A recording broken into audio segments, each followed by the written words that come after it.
Goeiedag, baie welkom by hierdie formasiereis.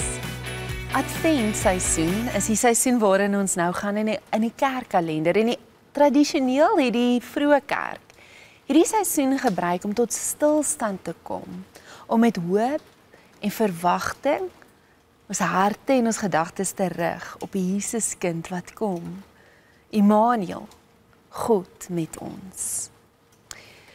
Ons skrifgedeelte is vanuit Lukas 2 en jy is welkom om saam met my te lees. Daar was ook 'n profetes, Anna, 'n dogter van Faniel uit die stam van Aser. Sy was al baie oud. As jong vrou was sy 7 jaar getroud en na haar man se dood het sy 'n weduwee gebly. Sy was nou al 84 jaar oud. Sy het nie van die tempel af weggebly nie en het God dag en nag gedien deur te vas en te bid. Juis op daardie oomblik het sy nader gekom en God gedank en oor die kindjie gepraat met almal wat na die verlossing van Jerusalem uitgesien het.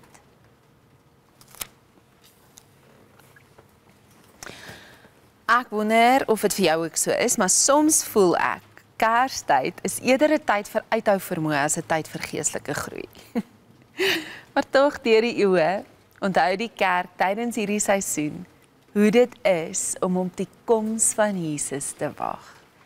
En om te wag beteken nie dat Kersversieringsgeskenke en byeenkomste uitgeskakel moet word nie, maar daar's 'n onmeetlike waarde van 'n intentionaliteit rondom wag op Christus wat in ons lewe gebore word. Wag is een van die Here se grootste uitnodigings. Om afwagtend en met oop hande te wag, vra 'n oorgee van beheer wat die oorsprong is van ons motivering, vrese en afgode. Dis waar ons leer dat die Here nie soos 'n magic genie is nie. En geluk is nie 'n kwessie van of die Here ons verwagtinge gaan voldoen of volbring of nie. Terwyl ons wag, is ons in kontak met ons vertroue, geloof en kwesbaarheid. En maak nie saak hoe gedissiplineerd, georganiseerd en bidend ons word nie, ons ontgroei nooit die Here se uitnodiging om te wag op hom nie. Hierdie leerkurwe is lewenslang. Jy sou dink met jare om te oefen, sou ons dit onder die knie kry, sou ons dit begin reg kry, maar baie van ons wil eerder ons tande laat boor as om te wag.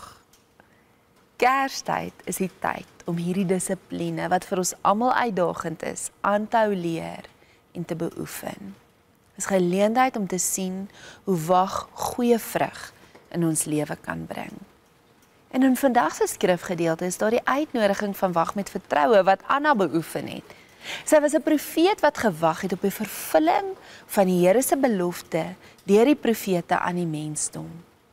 Sy het geglo en sy het 'n vertroue gehad dat iewers 'n uitweg sal wees. 'n Vertroue dat die Here in beheer is en sal sorg, want hierdie is sy plan.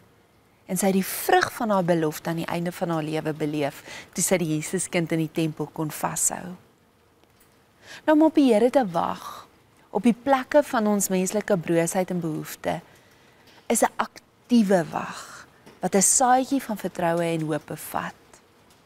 Ons wag met die soort afwagting wat 'n wagter voel terwyl hy wag vir die oggendson om die einde van sy horlosie aan te dui. Maak nie saak hoeveel ure se duisternis hy moet wag nie. Die wag weet uit ervaring dat die oggend sal kom.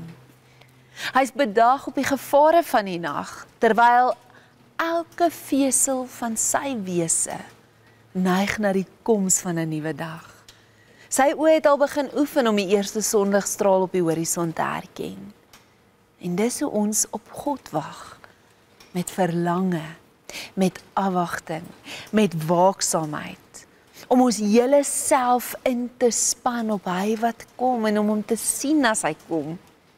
Dis die essensie van die geestelike reis vir ons almal. Om te wag dat Jesus op die plekke van ons leegheid na vore kom.